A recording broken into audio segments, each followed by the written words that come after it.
بات سمجھنے کی یہ ہے کہ دعا جو ہوتی ہے نا یہ انبیاء کا شعر ہے. انبیاء دعا کرتے تھے. اللہ سے جو دعا نہیں کرتا نا وہ ایک طریقے سے انڈائریکٹلی یہ ایٹیٹیوڈ ریفلیکٹ کر رہا ہوتا ہے کہ میں غنی ہوں. اللہ ہے جو صرف غنی ہے. اللہ فرماتے ہیں یا ایھا الناس انتم الفقراء، تم سب کے سب فقیر ہو، تمہیں ضرورت ہے میری. صرف اللہ ہے جو غنی ہے. انسان فقیر اس کو چاہیے. تو دعا مانگنا سنت ہے، دعا مانگنا مسلمانیت ہے. دعا نہیں مانگنا نماز کے بعد یا نارمل زندگی میں یہ تکبر ہے. یہ اپنے آپ کو یہ ثابت کرنا ہے کہ اللہ میں غنی ہوں. دوسری بات جو یہاں جاننے کی ہے وہ یہ ہے کہ اللہ سے ہی ہم نے پکارنا ہے، اللہ کو ہی پکارنا ہے. اللہ سے ہم نے دعا مانگی. دعا نہیں کرنا تکبر. یہی اللہ تعالیٰ کو پسند نہیں. دوسرا اللہ سے دعا کرنا. کیونکہ دیکھیں آدم علیہ السلام کی اس مسئلے کے اندر آپ دیکھیں ابلیس نے ڈائریکٹ سب سے مشکل چیز ان نیچرل چیز مانگی، اللہ سے مانگی. کیا کہا؟ قال ربی، اے میرے رب. اس طرح اس نے کہا اے میرے رب، اے میرے رب، ربی اے میرے رب، انذرنی الی یوم یبعثون، تو مجھے قیامت کی صبح تک موت کو مجھ سے دور کر دے، لائف دے دے مجھے ہمیشہ ہمیشہ کے لیے، یعنی قیامت کی صبح تک. کیا یہ نارمل چیز ہے؟ کیا یہ نیچرل چیز ہے؟ اللہ کہتے ہیں کل نفس ذائقۃ الموت، موت نے ہر نفس کو کا مزہ چکھنا.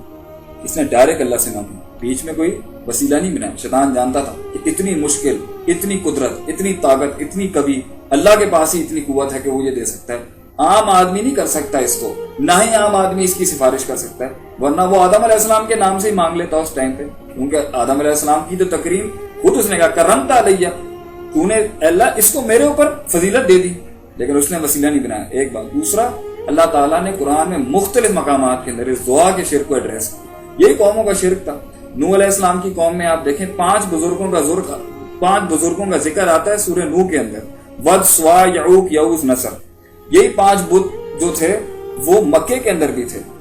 لوگ کہتے ہیں کہ یہ بت تھے، لیکن یہ اس کی تفسیر میں صحیح بخاری میں آپ دیکھیں اور مختلف مقامات میں آپ دیکھیں یہ ان کے نیک صالح بزرگ تھے جو نیکیاں کرتے تھے. جب یہ فوت ہو گئے تو ابلیس ان کے پاس آ کے کہتا ہے ان کی تصویریں بنا دو. کچھ 100 سال بعد کہتا ہے ان کے بت بنا دو. پھر کچھ 100 سالوں کے بعد یہ کہتا ہے کہ انہیں اپنے گھروں میں لے جاؤ تاکہ ان کی یادیں نہ ہو. پھر اس نے آخری 600-700 سالوں کے بعد جا کے ان سے یہ کہا کہ تم ان کے تھرو مانگنا شروع کر دو کہ یہ اللہ کے مقرب تھے. This is the invention and the innovation of the shirk fi dua. This is how it got into the system.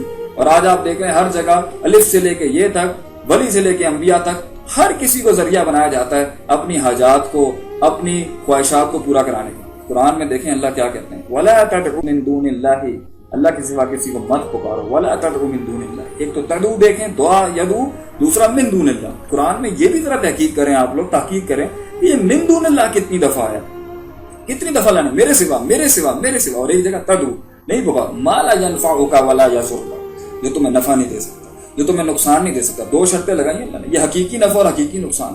جو حقیقی نفع اور نقصان کے اوپر اپنے لیے قادر نہیں ہے اس سے کیسے پکارا جا سکتا ہے، اس کے تھرو کیسے پکارا جا سکتا ہے؟ کیونکہ اللہ نے تو یہاں شرط لگائی ہے اس کی، فَإِن فَعَلْتَ فَإِنَّكَ إِذًا مِنَ الظَّالِمِينَ، بس اگر تو نے یہ کیا تو تو ظالموں میں شمار ہو جائے گا اگر تو نے یہ والا کام کیا. کیونکہ یہ خاص عبادت ہے، دعا خاص عبادت ہے. دعا وہ عبادت ہے جو پہلے نبی سے لے کے آخری نبی تک، پیدائش سے لے کے موت تک انسان کی فطرت میں ہے کہ جب وہ پریشان ہوتا ہے وہ کسی کو پکارتا ہے، اپنے سے ہائر سسٹم کو پکارتا ہے، اپنے سے ہائر سسٹم کی طرف دیکھتا ہے. یعنی اس سے مراد یہ کہ اللہ کی طرف رجوع کرتا ہے. یہ انسان کی فطرت کے اندر ہے. آپ دیکھیں اللہ فرماتے ہیں قال ربکم ادعونی، تمہارے رب نے کہا پکارو مجھے. ادعونی دا، یہاں پھر دا وہ آ گیا، دال عین وہ پھر سیگا آ گیا، وہ استجب لکم، میں تمہیں جواب دوں گا. ان الذین یستکبرون عن عبادتی، اللہ نے مضاف لے کر کے اس کو خاص کیا، یہ میری خاص عبادت کے ساتھ جو تکبر کرتا ہے سیدخلون جہنم داخری، میں اسے ضرور جہنم میں ڈال دوں گا ان قریب. اس کو یہ عبادت ہے، خاص عبادت ہے، نہ اس میں قیاس ہو سکتا ہے نہ اس میں شرک ہو سکتا ہے. اور عبادت اللہ تعالیٰ کے لیے خاص ہوتی ہے، جیسے کہ آتا ہے ان صلاتی و نسکی و محیای و مماتی للہ رب العالمین، بے شک میری نماز، بے شک میری قربانی، میری زندگی، میری موت خالص اللہ تعالیٰ کے لیے. للہ رب العالمین کا ہے، اللہ تعالیٰ نہیں آتا. اسی طریقے سے اس دعا کے شرک میں ایک اور آیت قرآن میں آپ دیکھیں، کیونکہ آدم علیہ السلام کے ضمن کے اندر آدم علیہ السلام نے ڈائریکٹ مانگی تو یہ شرک بیان کرنا بہت ضروری تھا اس میں. وَمَنْ أَضَلُّ مِمَّنْ يَدْعُو مِن دُونِ اللَّهِ مَن لَّا يَسْتَجِيبُ لَهُ إِلَى يَوْمِ الْقِيَامَةِ.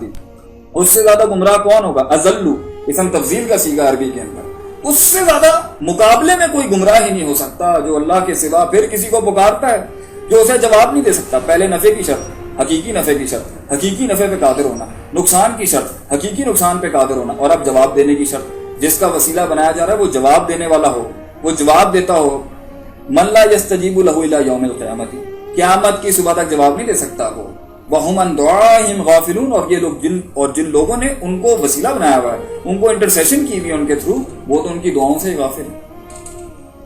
تیسری جگہ اس شرک فی دعا کی مذمت کرتے ہوئے اللہ نے فرمایا والذین تدعون من دونہ، جو اللہ کے سوا کسی کو پکارتا ہے، جو اللہ کے سوا کسی کو پکارتا ہے، جو اللہ کے سوا کسی کو پکارتا ہے، ما یملکون من قطمیر، وہ تو کھجور کے چھلکے کے اوپر بھی قادر نہیں، ملکیت نہیں ہے اس کی۔ اللہ نے یہاں پھر ملک تام کی بات کی ہے، یہاں پہ ملکیت تام کی بات کی ہے کہ اس کی پوری شمولی ملکیت اور قدرت ہونی چاہیے۔ یہ تو اللہ کہہ رہے ہیں کھجور کے چھلکے کے اوپر بھی یہ قادر نہیں ہے۔ ان تدعوہم، اگر تم انہیں پکارو گے، لا یسمعوا دعاءکم، تو تمہاری دعاؤں کو سن نہیں سکتے۔ سننے کی شرط لگائی ہے اللہ نے یہاں پہ، نفع کی شرط لگائی ہے، نقصان کی شرط لگائی ہے، جواب کی شرط لگائی ہے، اور اب سننے کی شرط لگائی ہے۔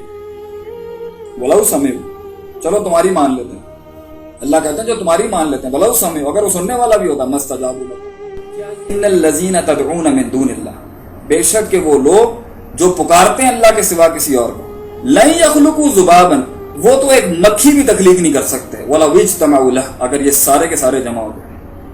یہاں بھی تدعو، دعا کی بات، کچھ پیدا تو کرے، کچھ تخلیق تو کرے، مکھی بنا دے تو چلو اس کو پکار لو، تو اس پکار پہ جس پہ کوئی عام انسان قادر نہیں ہو سکتا۔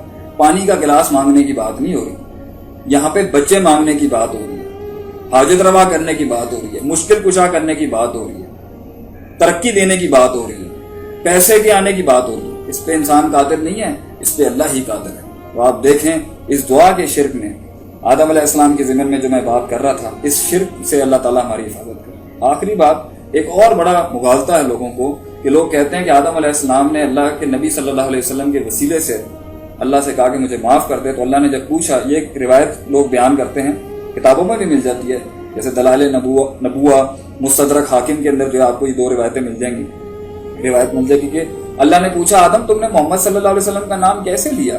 تو انہوں نے آگے سے کہہ دیا کہ میں نے اللہ تیرے عرش مولا کے اوپر ان کا نام دیکھا، تو میں نے کہا جو تیرے نام کے اتنے قریب ہوگا میں اسی کا وسیلہ پکڑ کے مانگ لیتا ہوں۔ یہ روایت ضعیف ہے، یہ روایت صحیح نہیں ہے، قابل اعتماد نہیں ہے، کیونکہ امام ابن معین، امام نسائی اور امام حاکم اور امام بہقی جنہوں نے اس کو کلیکٹ کیا، انہوں نے اس پہ جو کمنٹ کیے وہ خود اگر دیکھ لیے جائیں تو پتہ چل جائے گا، انہوں نے کہا ہے یہ قابل اعتماد روایت نہیں ہے، اس سے استدلال نہیں کیا جا سکتا اور عقیدے کے بات میں نہیں ہو سکتا۔ تو ہمیں یہاں سمجھنا چاہیے کہ ہمیں جو بھی بات کریں قرآن و سنت کی، وہ اوتھینٹک ہو، صحیح قرآن و حدیث سے میچ ہو، اور اللہ تعالیٰ ہمیں شیطان کے شر و فتنوں سے آزاد رکھے۔ جس نے قوموں کو برباد کیا، پھر وہ نہیں آئیں، پھر انہیں برباد کیا۔ انشاءاللہ اس پہ بھی ایک لیکچر آئے گا کہ قوم عاد کو اللہ تعالیٰ نے کس طریقے سے برباد کیا اور اس میں ہمارے لیے لیسنس کیا ہیں۔ وآخر دعوانا ان الحمدللہ رب العالمین۔